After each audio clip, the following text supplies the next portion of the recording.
제가 이런 영상들을 만들고 교회에서도 우리가 온라인 유튜브로 영상을 만들 때 가장 신경 쓰는 부분이 요즘 뭐냐면 저작권 문제입니다. 그래서 찬양 가사를 밑에다가 띄워드리고 이런 것들이 다 저작권에 문제가 생길 수가 있어서 항상 그걸 가장 조심하면서 요즘 진행하고 있습니다.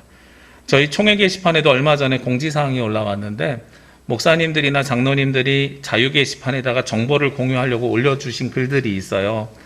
그런데 그 글들이 무슨 뭐 설교 요약이나 예화나 이런 것들을 올려준 거를 어느 업체에서 소송을 걸어왔어요. 저작권 위반 해가지고 그 내용 안에 사용된 글꼴이 라이센스를 한국기독교장로에서 취득하지 않았는데 임의로 사용했다. 그래서 이제 공지가 뭐가 올라왔냐면 총회 게시판에 글을 올려주실 때에는 저작권을 확보한 후에 올려주십시오. 이런 이야기들을 하더란 말이죠. 우리도 이 찬양이나 혹은 지금 자막 같은 것이 유튜브로 나갈 때에 저작권에 신고가 들어올 수도 있습니다. 그래서 제가 그 부분을 좀 많이 신경 쓰고 있습니다. 우리 교회는 그런 일이 없어요. 제가 이제 저작권 라이센스를 대부분 확보하고 사용을 하거든요. 지난번에 한참 코로나 시국에 여러분들에게 그림 넣어서 문자를 보내드린 적도 있잖아요. 그때도 저작권이 1차, 2차, 3차가 있는데 2차 라이센스까지 다 확보하고 보내드리는 겁니다. 요즘 이런 것들을 되게 신경 써야 되는 거예요. 왜냐하면 이 지적재산권이라는 게 보이지 않는 것들에 대해서도 재산 가치를 인정해 주는 것이라서 거기에 대해서 조심스럽죠. 우리 사용하는 사람들은 조심스러운데 창작자들은 반대로 이것이 기쁨이 되는 사람들도 있습니다. 지금은 꽃이 바람과 비에 다 젖지만 벚꽃이 참 예쁘게 제주는 피잖아요. 특히 우리 교회 오는 이 전농로가 예쁘게 피는데 요때만 되면 벚꽃연금이라고 돈을 많이 버는 가수가 하나 있어요. 벚꽃 엔딩이라는 노래 부른 가수인데 라디오만 틀면 요 시기는 그 노래가 나오거든요. 근데 억대의 저작권료가 들어온대요. 지적재산권이. 그래서 평생 벚꽃만 피면 그 사람은 먹고 사는데 문제가 없겠다. 그래서 벚꽃연금이라고 부르고 있습니다. 그만큼 보이지 않는 것에 대한 소유물, 재산권이 요즘 중요해지는 시기입니다. 우리가 계속해서 지금 무엇에 대해서 말씀을 나누냐면 행복해지기 위한 방법으로 지난주엔 서로를 용서하라 그랬고 오늘은 서로를 사랑하라고 하는데 제가 여러분에게 이 시간 한번 여쭤보고 싶은 게 있어요. 사랑에 대한 지적 재산권 소유권은 누구에게 있을까요? 내가 내 아이를 사랑하면, 내가 사랑하는 어떤 일을 사랑하면 그 지적 재산권에 대한 소유권이 저에게 있을까요? 아니면 사랑을 받는 사람에게 있을까요? 사랑은 주는 사람에게 소유권이 있을까요? 받는 사람에게 있을까요? 주는 사람? 받는 사람? 제가 오늘 성경을 보니까요, 사랑에 대한 지적 재산권이 성경에 분명하게 나와 있습니다. 오늘 말씀 7절 말씀에 보면 사랑하는 자들아 우리가 서로 사랑하자. 사랑은 하나님께 속한 것이니 사랑하는 자마다 하나님으로부터 나서 하나님을 알고 하고 말씀하고 있어요. 사랑에 대한 지적재산권이 누구에게 있다고요?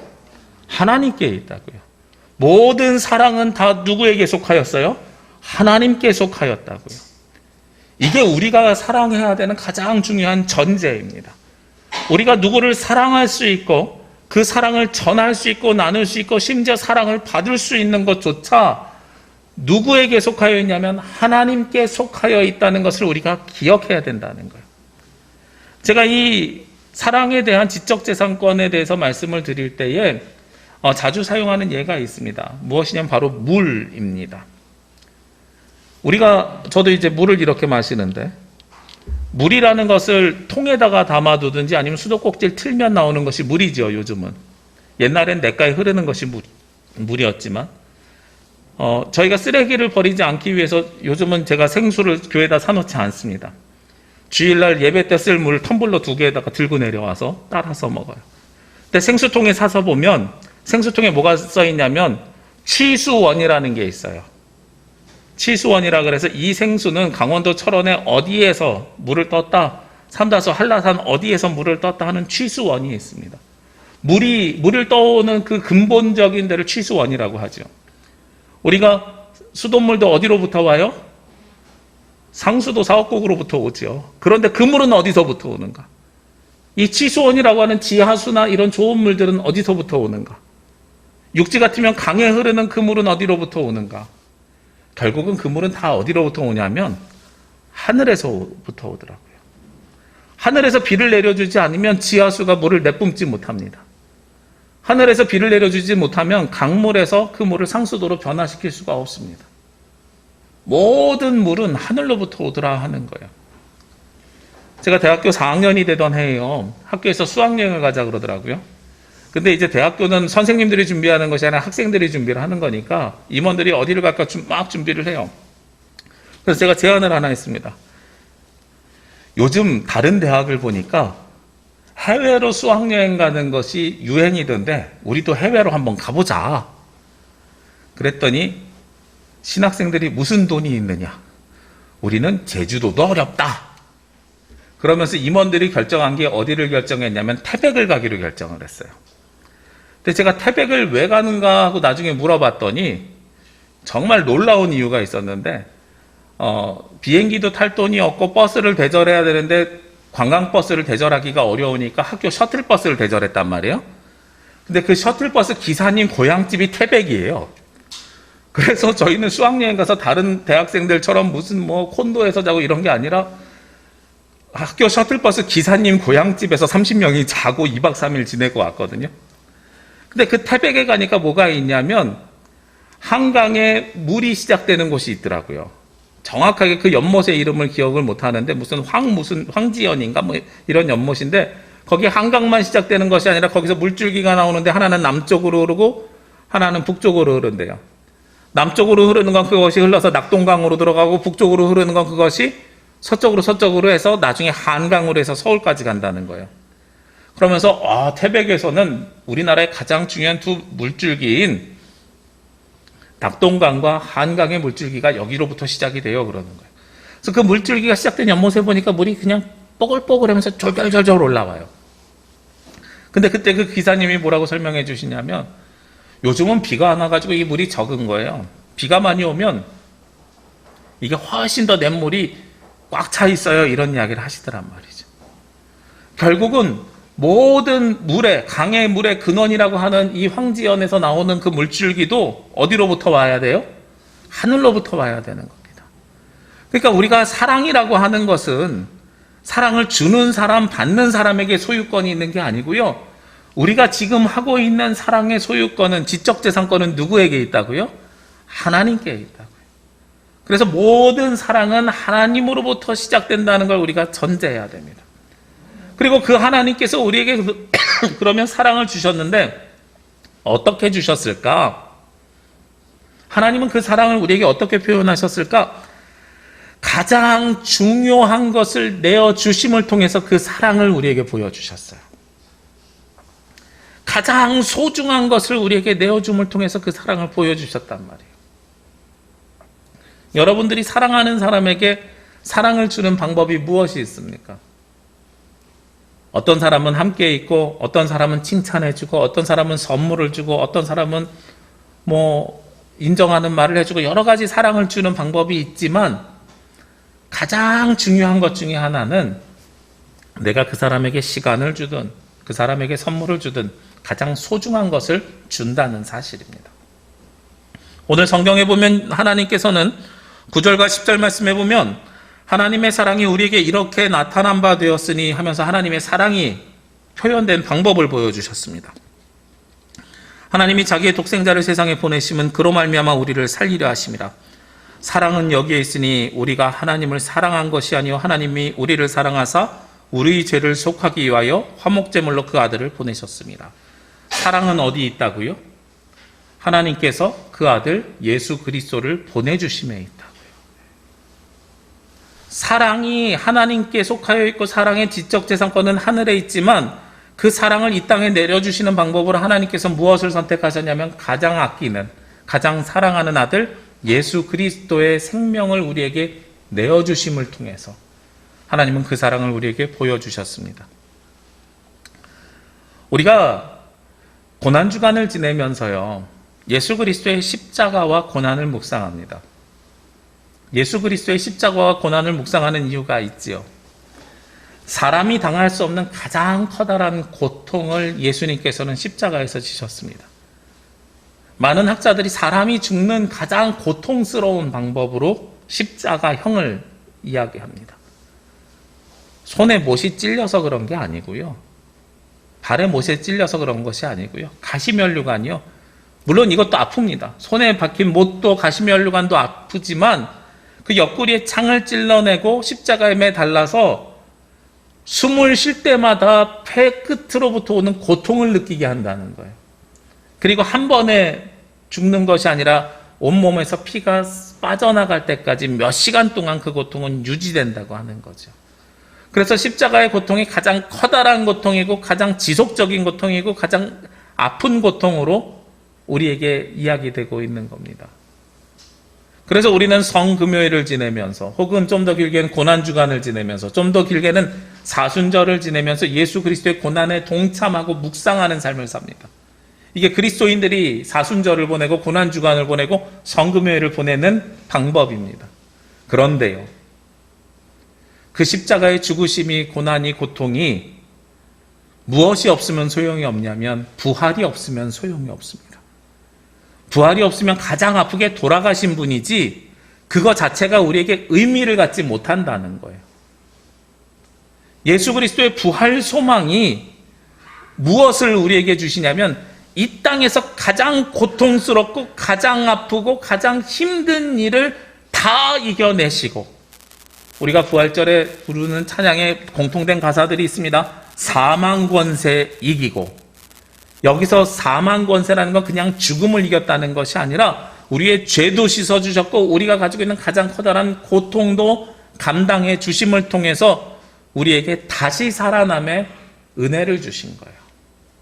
그래서 이 부활 소망을 통해서 예수님이 부활하신 것이 어떤 의미가 있느냐, 고린도서에 보면 예수님이 부활하심으로 말미암아서 무엇이 됐다 그랬냐면 첫 열매가 되셨다 그랬어요. 첫 열매가 되신 것은 무슨 열매도 있어요? 두 번째, 세 번째 열매도 있는 거죠. 예수님께서 스스로 부활의 첫 열매가 되어주심을 통해서 예수님의 십자가를 믿고 고백하고 부활 소망이 있는 자들은 몇 번째 열매를 갖게 되는 거예요? 두 번째, 세 번째, 우리가 그 열매를 갖게 되는 겁니다. 이 열매는 하나님께서 누구에게 주시는 거예요? 사랑하는 자들. 그 사랑이 하나님께 속하였음을 인정하는 사람들에게 주시는 은혜요, 축복이요, 부활 소망이라는 거예요. 그래서 우리가 부활절을 지내면서 더욱더 사랑을 알아야 되고 더욱더 사랑을 해야 합니다. 하나님께서 우리에게 그렇게 부활의 은혜를 허락하여 주셨고 가장 소중한 것을 내어주심을 통해서 우리에게 그 사랑을 표현해 주셨습니다. 그러면 우리도 그 사랑을 표현하면서 살아야 되잖아요. 하나님께서 사랑을 표현해 주시는 방법은 예수 그리스도를 이 땅에 보내주시는 거고, 예수님께서 우리에게 그 사랑을 표현하신 방법은 십자가에 달려 죽으시는 겁니다. 그러면 우리는 그 사랑을 어떻게 표현할 수 있을까요? 바로 다른 이들을 사랑함을 통해서 우리가 표현할 수 있는 거예요. 오늘 성경 요한일서 4장 7절에서 12절까지 보면 서로 사랑하라는 말이 3번 반복됩니다. 먼저 7절에 보면은요, 사랑하는 자들아 우리가 서로 사랑하자. 사랑은 누구에게 속한 것이라고요? 하나님께 속한 것이다. 사랑이 하나님께 속한 것을 알고 있는 사람들은 서로 사랑해야 된다는 거예요. 저는 이 사랑을 어떤 사랑이라고 이야기하냐면 흘러서 내려주는 사랑이라고 이야기합니다. 하나님의 사랑을 우리가 충분히 받아서 흘러서 내려야 되는 거예요. 제가 아까 사랑에 대한 예를 들면서 뭐를 말씀드렸지요? 물이지요. 비는 하늘에서 주시는 그 비로 말미암아서 우리가 먹을 물도 생겨나고 모든 것이 생겨난다고요. 물도 마찬가지입니다. 이 컵 안에 물이 끊임없이 담겨져야 이 물이 흘러 넘치면서 다른 이들에게 나눠줄 수 있게 되는 겁니다. 하나님으로부터 사랑받는 사람들이 서로 사랑할 수 있는 이유는 흘러서 차고 넘쳐야 돼요. 그러기 위해서는 여러분들이 먼저 무엇을 받으셔야 돼요? 하나님으로부터 사랑을 충분히 받으셔야 됩니다. 여러분들은 하나님으로부터 사랑받기 위해 태어난 사람들이고, 그리고 그 사랑을 받는다는 것을 우리가 늘 느끼고 고백하고 경험하고 체험해야 됩니다. 그래서 그 사랑을 받은 자답게 우리도 다른 이들을 사랑할 수 있어야 돼요. 내 안에 물이 자꾸 말라가고 고갈되잖아요. 그러면 사람이 바뀌고 변합니다. 사랑을 다른 사람들에게 나눠줄 수 없습니다. 사랑을 다른 사람들에게 나눠줄 때는 흘러서 차고 넘치는 사람들만 그 사랑을 나눠줄 수 있는 거예요. 고인물이 어떻게 돼요? 썩지요. 우리 지난주에 서로 용서하라는 말씀을 나누면서요, 사람에게는 누구에게나 다 무엇이 있다고 그랬냐면 분이나 화냄이 있다고 말씀을 드렸습니다. 그리고 분이나 화가 날 때는 이유가 있어요. 무엇이 이유냐면 내가 주인된 삶을 살아갈 때 분이 나고 화가 납니다. 그래서 내가 기준을 세워놔요. 그리스도인들이라면 신앙생활 이렇게 해야 돼. 학생이라면 공부는 이만큼 해야 되지 않겠어? 제가 주일날 예배에 빠지는 거를 너무 못 견디게 못 보던 사람이었어요. 중학교 2학년 때 제 동생이 예배 가는데 버스를 저희가 15분 타고 가야 됐거든요, 교회를. 늦게 일어났다고 제가 주먹으로 막 얼굴을 막 때렸어요. 너 때문에 교회 늦는다고. 그 다음 주부터 무슨 일이 벌어졌을까요? 동생이 3개월 동안 교회를 안 나와요. 형처럼 교회 다니는 게 무슨 의미가 있어? 사랑하자고 교회 다니는 사람들이 내가 기준을 만들어 놓은 거예요. 예배는 늦으면 안 되고 주일은 빠지면 안 되고. 근데 내 기준에 따라서 내 동생을 마음대로 하려고 그래요. 그리고 마음대로 안 되면 그때 화가 나는 거예요. 사랑이 어떻게 되어 있는 사람입니까? 고여있는 사람들이 가지고 있는 특징들입니다. 사랑을 받아서 흘러서 보내야 내가 새로운 사랑을 또 받거든요. 물이 내 안에 들어와서 흘러서 보내야 내가 또 다른 새로운 물을 받거든요. 그런데 내 안에서 자꾸 이거 없어질까 봐 움켜쥐려고 하면 내 기준대로 상대방을 움직이려고 하고 그것이 분이 되고 화가 되는 거예요. 그래서 사랑이 하나님께 속한 것을 아는 사람들은 사랑을 흘러내려야 됩니다. 그러기 위해서는 내가 하나님의 사랑을 충분히 받아야 됩니다. 충분히 받기 위해서 하나님을 열심히 섬겨야 됩니다. 그게 서로 사랑하는 첫 번째 모습입니다. 그럼 두 번째 모습은 어떻습니까? 오늘 11절 말씀에 사랑하는 자들아 하나님이 이같이 우리를 사랑하셨은즉 우리도 서로 사랑하는 것이 마땅하도다. 하나님이 우리를 사랑하셨는데 이같이 사랑하셨대요. 이같이가 어떻게 사랑하셨다고요? 그 바로 위에 있는 9절 10절 말씀이요. 독생자 예수 그리스도를 우리에게 주심과 같이 사랑하셨다. 가장 귀한 것을 우리에게 주심과 같이 사랑하셨다는 거예요. 저는 이 사랑을 어떤 사랑이라고 이야기하냐면 밑빠진 독에 물 붓는 사랑이라고 표현합니다. 이 사랑이 아가페적인 사랑이거든요. 밑빠진 독에 물 붓는 게 어떤 거예요? 계속 주기만 하고 받는 게 없는 거죠. 그게 바로 하나님께서 우리에게 보여주신 사랑입니다. 우리도 다른 이들을 사랑할 때 기브 앤 테이크, 내가 줬으니까 받아야지 이런 개념이 아니에요. 끊임없이 주는 사랑이에요. 제가 한 가지 양해 말씀을 드릴게요. 지난주에 사랑에 대해서 세 가지를 말씀드리면서 제가 단어 하나를 틀렸더라고요. 사랑의 세 가지를 이야기하는데 첫 번째가 아가페고요. 두 번째가 에로스. 아가페가 무조건적인 사랑, 에로스가 남녀 간의 사랑. 세 번째가 우정과 같은 사랑인데 이게 필리아인데 제가 파토스라고 잘못 말씀드렸어요. 파토스는 어떤 거냐면 우리의 감정, 감성을 이야기하는 거예요. 감정과 감성인데 제가 헬라어 그리스어 단어를 오래전에 외우다 보니까 헷갈렸던 것 같아요. 양해 부탁드리고요. 사랑이 이렇게 세 가지가 있습니다. 아가페와 에로스와 필리아라는 사랑이 있는데 우정과 같은 사랑, 남녀 간의 사랑, 이게 아니라 오늘 성경에서는 사랑이라는 단어가 여러 번 반복되는데 다 아가페라는 단어가 사용됐어요. 이 아가페라는 단어는 히브리어의 헤세드와 같은 말인데 주기만 하는 사랑입니다. 받지 않는 사랑이에요. 그래서 뭐하고 똑같다고요? 밑빠진 독에 물 붓는 사랑이라고요. 사랑을 우리가 흘러내려야 되는데 어떻게 흘러내려야 되냐면 밑빠진 독에 물 붓는 것처럼 끊임없이 흘러내려야 됩니다. 내가 이만큼 해줬으니까 받아야 되겠다라고 생각하는 순간 그건 더 이상 사랑이 되지 않아요. 그것은 그때부터 거래입니다. 하나님, 내가 이만큼 하나님 사랑했으니 하나님 나에게 이렇게 은혜 주셔야죠. 무슨 저금했습니까? 하늘에? 저는 하늘에 상급이 있다는 걸 분명히 믿습니다. 근데 하늘의 상급은 우리가 헌금한 거랑 신앙생활한 행위의 모습과 비례하는 것이 아닙니다. 무엇과 비례하냐면 내가 하나님을 사랑하는 것에 비례합니다.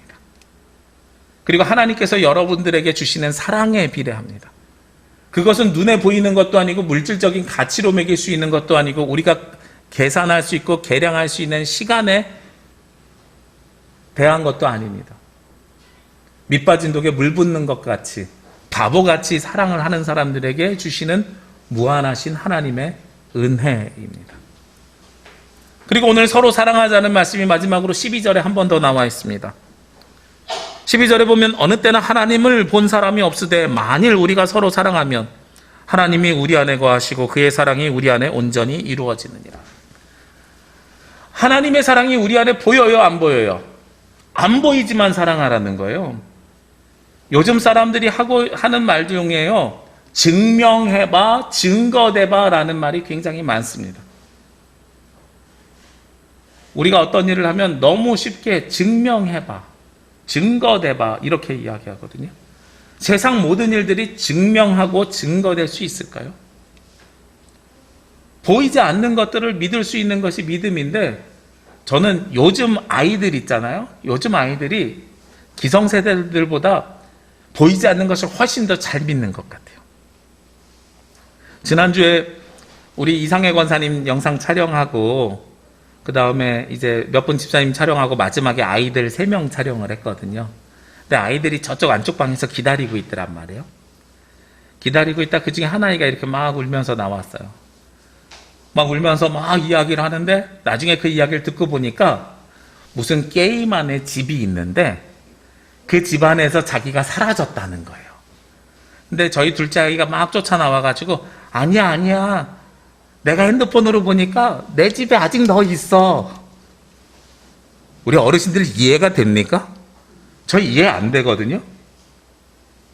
어제도 저희 둘째 아이가 집에서 무슨 게임을 하는데 다 끝난 다음에 저는 이게 게임인 줄 알았는데 우리 집에 서울에 사는 자기 사촌이 왔다 갔다 하는 거예요.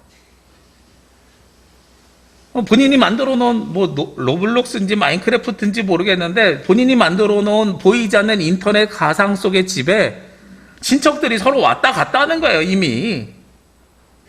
그래서 거기서 2시간 만나서 잘 놀았다는 거예요. 우리가 상상할 수 없이 보이지 않는 세상을 아이들은 요즘 보고 있어요. 이게 하나님 나라 믿음으로 바뀌면 어떨까 하는 생각을 해봅니다. 작년에 코로나로 인해 가지고 우리가 성경학교를 못했거든요. 저도 못 쫓아가는데 한 젊은 전도사님이 뭐라 그랬냐면 마인크래프트나 로블록스로 게임 세상에 교회를 만들 수 있대요. 전에는 이 게임이 무슨 개발자가 만들어줘야만 되는 줄 알았더니 우리가 만들 수 있대요.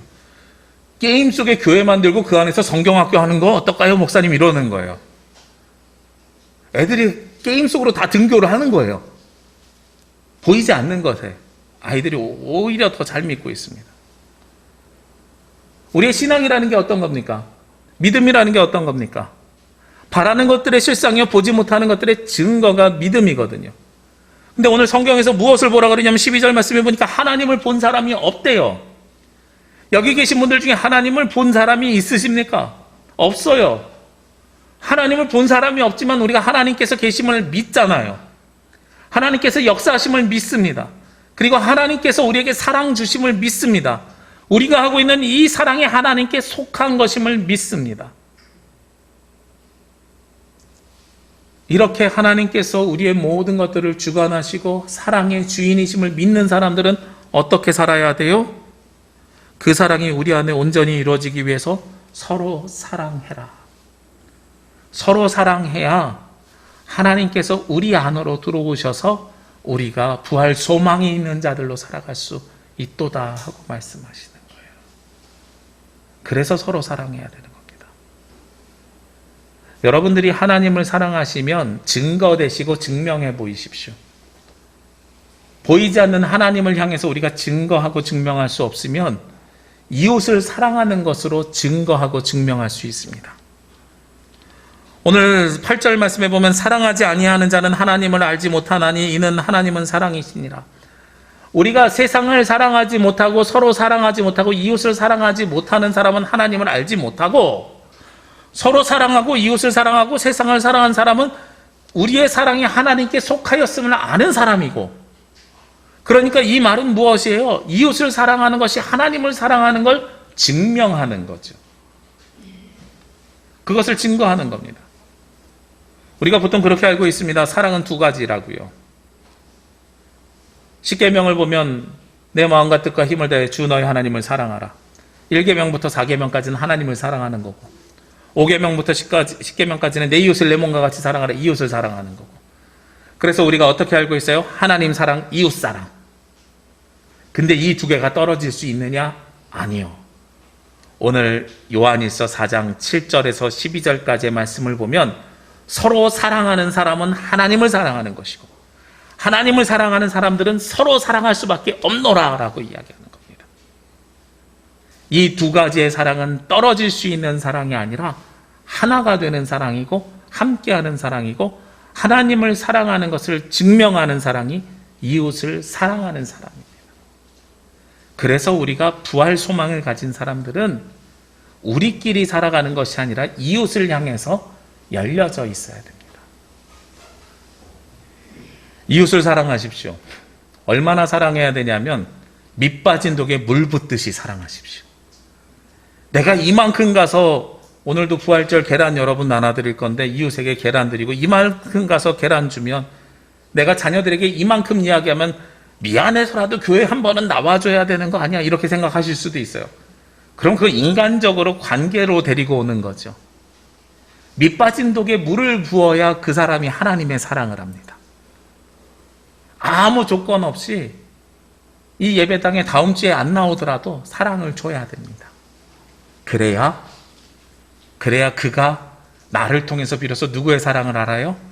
사랑의 진짜 소유권자인 하나님의 사랑을 알게 되는 겁니다. 사랑은 우리 것이라고 착각하지 마십시오. 사랑은 하나님의 것입니다. 사랑의 소유권은 하나님께 있습니다. 다만 그 사랑을 우리를 통해서 이웃에게 주는 것일 뿐입니다. 내 사랑도 하나님께 있는 것을 고백하는 여러분들은 이웃에게 하나님을 사랑하듯 이웃을 사랑하시며, 언제까지요? 밑 빠진 독에 물 붓듯이 끝까지 사랑하는 저와 여러분이 되시기를 주의 이름으로 기도합니다. 기도드리겠습니다. 참 사랑이 되시는 아버지 하나님, 이 시간 주님 앞에 나와 예배하며 찬양하며 경배합니다. 주님의 생명이 말씀이 우리 가운데 임재하게 하시고, 부활 소망을 가지고 참 사랑을 나누며 누리며 전하며 증거하며 살아가는 주의 자녀들이 되게 하여 주시옵소서. 이 모든 말씀 예수님의 이름으로 기도합니다. 아멘.